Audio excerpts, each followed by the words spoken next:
Hola chicos, ¿cómo están? Espero que estén muy bien. Pues nada, este es la a continuación de la síntesis de mi vida referente al video que ya vieron acerca de mí. Este es la continuación y creo que me quedé al minuto 10. Me quedé en el minuto 10. No, me quedé en donde yo tenía 10 años. Bueno, cuando yo tenía 10 años, la verdad es que creo que siento yo que yo ya era súper obvia, que yo ya era muy obvia referente a de que se me notaba a simple vista de que pues quería ser chica, porque me acuerdo que a esa edad cuando había bailables en la escuela, o sea, me dolía no pertenecer al grupo de mujeres, o sea, no tener la posibilidad de elegir un pareja de baile en ese entonces. Me sentía incómoda cuando la profesora o el profesor decía de que yo tenía que permanecer al grupo de hombres y que tenía que elegir una pareja para bailar y etcétera, etcétera. Me incomodaba bastante y pues lejos de tener amigos en la primaria, la verdad nunca tuve amigos, siempre tuve, ay perdón, me saqué un moco, siempre tuve amigas, siempre me junté más con las mujeres porque siento que hacía muy buena mancuerna con las chicas que con los hombres. Y la verdad, mis compañeros como que se empezaban a dar cuenta qué onda, qué pasaba. Y creo que a esa edad fue cuando empezó mi martirio, o sea, continué con inició mi martirio desde también el bullying de la escuela. O sea, yo tenía que aguantar, yo tenía que soportar el bullying que me realizaban en la escuela, aparte de tener que soportar todo eso, el desprecio de mis compañeros, porque yo no encajaba en el grupo de hombres y había hombres que me agarraban a patadas, había compañeros que me agarraban a golpe. ¿Por qué? Porque no era igual a ellos y ellos se sobrepasaban o ellos veían que yo no me defendía, veían que yo era muy sumisa, veían que yo era muy dejada y pues se aprovechaba realmente de mí, me golpeaban y yo tenía que soportar todo eso, todo ese maltrato de parte de mis compañeros, callarlo, tragármelo y hacer que no me duele o que no me dolió y así llegar a mi casa y no decir absolutamente nada, no contar absolutamente nada con el miedo de que pues mis papás se enteraran y aparte que se llegaran a enterar me completaran de que también ellos me golpearan, aparte de que me golpeaban allá. Yo me acuerdo que papá empezó como que caer en una frustración en donde no sabía qué hacer conmigo, en donde lejos de ser un hijo, yo sentía que era una carga en la casa porque papá empezó a decir, ¿por qué le vas a dar de comer? Que es un joto, parece vieja, parece niña, me da lástima, me da vergüenza ser su padre, ojalá que nunca hubiera nacido, ojalá que no hubiera vivido. Y todo eso yo lo tenía que aguantar, todo eso yo lo tenía que soportar, porque, o sea, era tanto el daño que me causaban en ese entonces que he venido arrastrando o venía arrastrando con esto, porque cuando pasa este tipo de situación, lo único que generas en el hijo, en la hija, es inseguridad. Le haces creer que es incapaz de lograr las cosas que se proponga, le haces creer que no merece la vida, que no merece tener educación, no merece una profesión y no merece absolutamente nada en esta vida por el simple hecho de haber nacido diferente. Es la manera en que como ellos me hicieron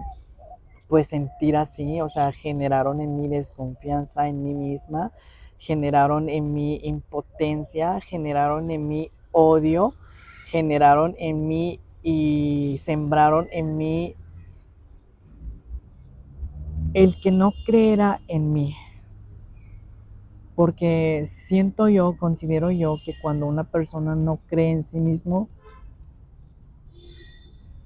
está destruido. Porque la confianza en sí mismo es sinónimo de adquirir y de lograr cualquier objetivo que te propongas personalmente, en lo personal, en uno mismo. Ahora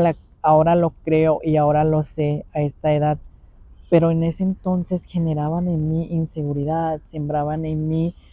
miedo, sembraban en mí que no merecía absolutamente nada en esta vida, porque papá decía,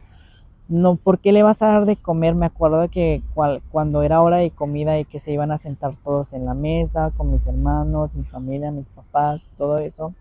le decían a mi mamá, ¿por qué le vas a dar de comer? O sobre todo cuando había un tipo de convivio, cuando hacían comida, de que hacían mole, de que hacían tamale,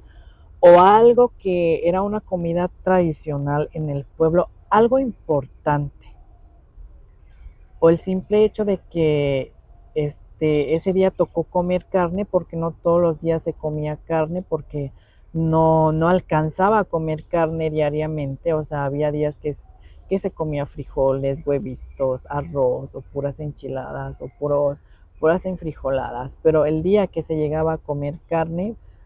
y se sentaban en la mesa y había mole, me acuerdo que un día que mi mamá hizo mole, preparó mole. Llegó mi papá no sé de dónde, yo estaba en la casa, pues no sé, creo que estaba haciendo tarea, no me acuerdo muy bien. Bueno, el hecho de que me encontró sin hacer nada, para él, o sea, me encontró en la casa, dentro de la casa, sin hacer nada, y él llegó y dijo, ¿por qué le vas a dar de comer? No sirve para nada, no aporta, no ayuda, no me quiere ayudar, parece vieja, ¿para qué lo quiero en la milpa? Me estorba, ojalá que nunca hubiera nacido, me da vergüenza ser su padre. Todo eso me lo tenía que tragar, me lo tenía que soportar a mis 10 años, tenía que tragarme todo ese dolor, tenía que superar todo eso y no podérselo. O sea, lo peor y lo difícil creo que es tragártelo y no tener a quién contárselo, no tener a quién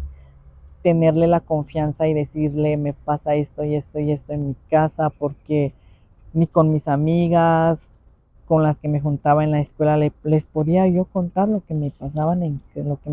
a mí en casa. Y todavía eran maltratos por parte de mi hermano mayor, porque él se daba cuenta que yo era una persona diferente, maltrato físico, maltrato verbal por parte de él, porque no le gustaba mi comportamiento y no le gustaba la forma que yo empezaba a adquirir, mi personalidad que yo empezaba a crear, la personalidad que yo empezaba a definir en esa edad, en ese entonces, no le gustaba y se daba cuenta, y creo que él, con la impotencia de querer hacerme cambiar, pues llegaba a los golpes, lejos de llegar a los golpes, llegaba al maltrato verbal, que es lo más doloroso. Cuando yo cumplí 12 años, dije, cuando yo entré a la secundaria y me gradué de la primaria, dije, algún día me voy a ir de esta casa, algún día me voy a largar, algún día voy a hacer mi vida, algún día me voy a sentir tan libre, algún día voy a vivir mi vida y voy a hacer lo que yo quiera, lejos de aquí. Si me tengo que morir, me voy a morir en otro lugar y me voy a desaparecer y nunca voy a volver. En ese entonces yo traía mucho odio, mucho coraje hacia mi papá, hacia mi familia, más que nada hacia mi papá y hacia mi hermano mayor. Cuando cumplí los 14, cuando entré al tercer grado de la secundaria, todavía llegabas a sufrir bullying en la secundaria, había compañeros que me hacían daño mentalmente, físicamente, muchas de las veces me agarraban a golpes, me agarraban a patadas por el simple hecho de que ellos se juntaban en grupitos y yo no sabía cómo defenderme, porque en realidad yo no sabía cómo defenderme, era muy sumisa, era muy humilde. Si me decían algo yo me callaba, si me ofendían pues me tenía que tragar la ofensa, si me maltrataban físicamente, tenía que soportar el dolor y tenía que callarme y tenía no decir nada. Cuando llegó el gran día en que yo me gradué de la secundaria, pues me gradué. En ese entonces yo dije, ok, me voy a graduar y creo que aquí llegó mi sufrimiento, hasta aquí llegó este día y pues me voy a ir, me voy a largar. Y dicho y hecho, cuando yo cumplí, me gradué de la secundaria, me fui de mi pueblo, me fui de mi casa, pero creo que eso ya sería en otro video porque creo que ya rebasamos los 10 minutos y pues le seguimos en el próximo video, ¿ok? Adiós.